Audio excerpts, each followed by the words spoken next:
আর্থিক তছরূপ মামলায় আরো বিপাকে পি চিদম্বরম। প্রাক্তন কেন্দ্রীয় অর্থমন্ত্রীর বিরুদ্ধে বিচার প্রক্রিয়া শুরুর অনুমতি পেল ইডি। বিশেষ আদালতে বিচার প্রক্রিয়া শুরুর আর্জি জানায় তদন্তকারী সংস্থা। এয়ারসেল ম্যাক্সিস আইএনএক্স মিডিয়া চুক্তি মামলায় বিচার শুরুর অনুমতি পেল ইডি।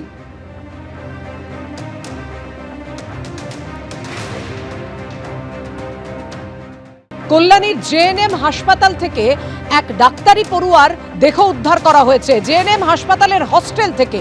আর এই ডাক্তারি পড়ুয়ার রহস্য মৃত্যুকে ঘিরে একেবারে চাঞ্চল্য ছড়িয়ে পড়েছে। মৃত ছাত্র মগরাহাটের বাসিন্দা, তার নাম পুলক হালদার। ছাত্রকে শেষবার 20 তারিখ হস্টেলের ক্যান্টিনে দেখা গিয়েছিল, এমনটাই খবর সূত্রের। কল্যাণী জেএনএম হাসপাতালের ডাক্তারি পড়ুয়ার রহস্য মৃত্যু। বৃহস্পতিবার পুলকের ঘর থেকে পচা গন্ধ বেরোয়। তারপর পুলিশ এসে দরজা ভেঙে পুলককে অর্থাৎ ওই ডাক্তারি পড়ুয়াকে উদ্ধার করে। ডাক্তারি পড়ুয়ার দেহ উদ্ধার হয় জেএনএম হাসপাতালের হস্টেল থেকে।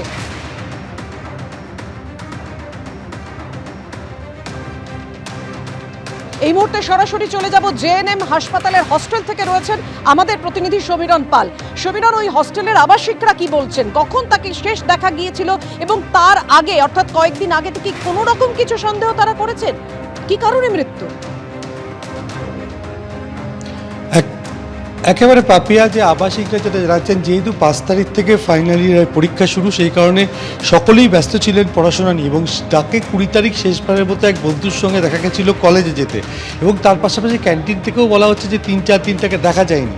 এবং আজকে দুপুরবেলা আমরা এই মুহূর্তে ওই যে জুনিয়র বয়েজ হোস্টেলে কেননা সন্দীপ পাল তোমায় দেখাচ্ছে যে এই দুপুরবেলায় এই ঘর থেকে অর্থাৎ এই 123 নম্বর ঘর থেকে তার পচাকলা দেহ উদ্ধার রয়েছে এবং এই ঘরের মধ্যে বিছানায় শোয়া অবস্থায় ছিল এবং আশপাশে যারা আবাসিক রয়েছেন তারা পচা গন্ধ পানেই সেই মতো খবর দেওয়া পুলিশকে দরজা ভেঙে দেহ উদ্ধার হয় এবং দেহ উদ্ধার করে ময়নাতদন্তের জন্য পাঠানো হয়েছে। এবং তার বাড়ি যেহেতু দক্ষিণ 24 পরগনার মগরাহাট এলাকার ধামুয়াতে পরিবারের সদস্যদের খবর দেওয়া হয়েছে এবং তুমি দেখতে পাচ্ছ সন্দীপ দেখাচ্ছে যে পুরো বাড়ি ঘরটিকে সিল করে দেওয়া হয়েছে। তার পাশাপাশি একজন পুলিশ কর্মীকে মোতায়েন করা হয়েছে যে এই ঘরটির সামনে তিনি পাহারায় রয়েছেন এবং আগামীকাল ফরেন্সিক বিশেষজ্ঞরা আসবেন, নমুনা সংগ্রহ করবেন। এবং তার পাশাপাশি যেটা দেখা যাচ্ছে যেহেতু এই ঘর থেকেই পচাকলা দেহ উদ্ধার হয়েছে, ঘরের সামনে একটি সিসিটিভি ক্যামেরা পুলিশের পক্ষ থেকে বসানো হয়েছে।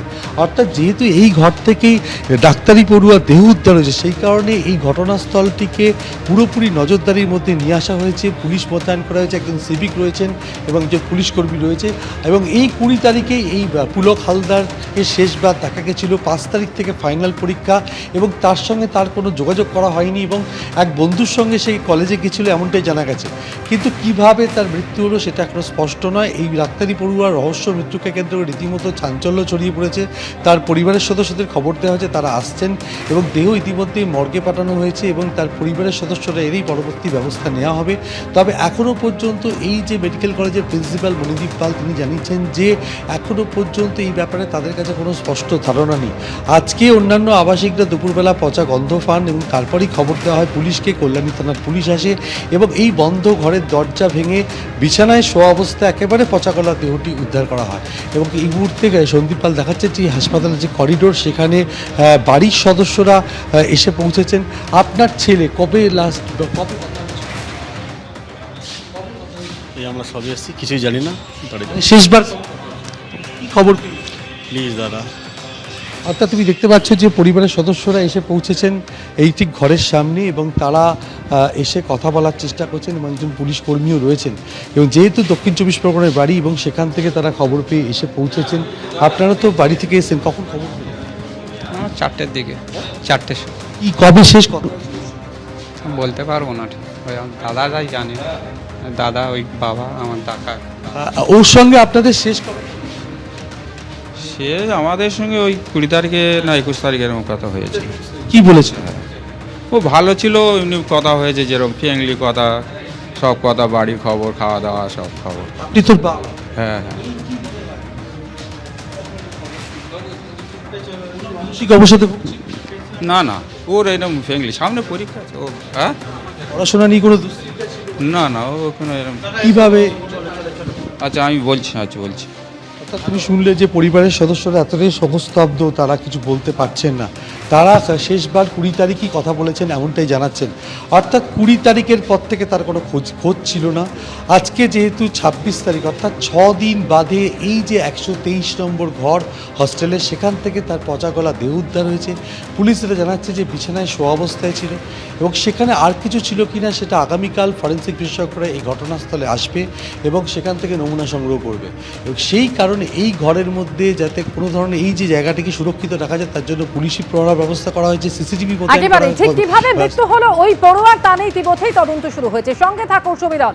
জেএনএম হাসপাতাল এবং সেখানে হস্টেল থেকে ডাক্তারি পড়ুয়ার দেহ উদ্ধার হলো, যিনি মগরাহাটের বাসিন্দা পুলক হালদার। এবং এর আগে শেষবার তাকে দেখা গিয়েছিল হস্টেলের ক্যান্টিনে 1:30 নাগাদ আমাদের এখান থেকে ডেকে নিয়ে গেছে। এখানে যে ছেলেরা থাকে আশেপাশের ছেলেরা, তারা আমাদের ডেকে নিয়ে গেছে। বলছে যে দরজাটা কিন্তু বাইরে থেকে একটু গন্ধ আসছে এই টাইপের বললো তারা। আমরা আসলাম হাতুড়ি শ্রেণী নিয়ে ভাঙবো বলে। তারপরে উপর দিয়ে একজন দেখলো শুয়ে আছে। তারপর দেখে তারা স্যারদের ফোন করলো। এমনি আমরা কবে লাস্ট সেটা আমরা জানি না, সেটারাই জানে। 2:30 নাগাদ আমরা জানলাম ঘটনাটা। সঙ্গে সঙ্গে আমরা সবাই ছুটে এসেছি এবং আমরা সঙ্গে সঙ্গে পুলিশকেও জানিয়েছি। ওনারা সবাই এসছেন, পুলিশের প্রেজেন্সে ওনারাই, পুলিশেরই সব কিছু আন্ডার ভিডিও রেকর্ডিং ওনারা খুললেন। খোলার পরে ভেতরে দেখা গেলো বিছানায় বডিটা পড়ে আছে, পুরো গন্ধ বেরোচ্ছে। যতটুকু শুনতে পারছি 20 তারিখ অবধি লাস্ট নাকি ও ক্যান্টিনে খেয়েছে, অতটুকু শুনতে পেলাম। বাকিটাও তদন্ত সাপেক্ষ ব্যাপার। ভালো যে ওর সম্বন্ধে কোনো অ্যাডভার্স কমেন্ট কিছু নেই কিন্তু আমাদের কাছে। General geopolitical knowledge boosting, low costing rocket testing, tolerable talkative in motion, generation thinks what? কি কিছু মাথায় ঢুকছে না তো? এই এক প্রবলেম। আজকাল কারো কিচ্ছু মাথায় ঢোকে না। চলুন দেখি ভাঙড়ের জেনজি বলছে কি। ভাঙড়ে ভবিষ্যৎ বলে এতদিন তো কিছুই দেখতে পেলাম না। যথেষ্ট ভাঙড়ে কলকাতা পুলিশ মমতা ব্যানার্জি দিয়েছে, 8-9টি থানা করেছে। কিন্তু তারপরে কিছু যে খাপছাড়া ঘটনা এগুলো ঘটে থাকে। এক একজন এক এক রকম দিক দিয়ে ভাঙড়টাকে অশান্তির মধ্যে ফেলে। ভাঙড়ের উন্নতি মোটামুটি হচ্ছে, কিন্তু অনেকভাবে কাজ বন্ধ করে দিচ্ছে। ভাঙড়ের সার্বিক উন্নতি এটা মানতে হবে যে হয়েছে, প্রচুর পরিমাণে হয়েছে। বাইরে যেতে হবে। যুব সমাজটা অবশ্যই দেখা দরকার, শুধু অনেক রকম প্রকল্প তৈরি করে দিচ্ছে। নতুন প্রজন্ম এটা খুবই খুশি, তাদের একটা ইকোনমিক একটা খুবই একটা বড় হেল্প, অনেকের দরকার নেই, তাদের কাছেও এটা যাচ্ছে। দিচ্ছে যখন আমি তো বলবো ভালোই। হাতা দিয়ে তো আর চলে না, না আমাদের কর্মসংস্থান দরকার, শিল্প আমাদের চাই। তো আপনারা শুনলেন ভাঙড়ের নতুন প্রজন্মের কথা। মানে তারা তো রীতিমতো কথাই শুনিয়ে দিল। এখন দেখা যাক যাদের কথা শোনানো হলো তারা কি কথা শোনাবেন। আমার কথা এখানেই শেষ হোক, পরে অন্য কোথাও শুনবো জেনজি বলছে কি। তো চলুন। এবিপি আনন্দ, এগিয়ে থাকে, এগিয়ে রাখে।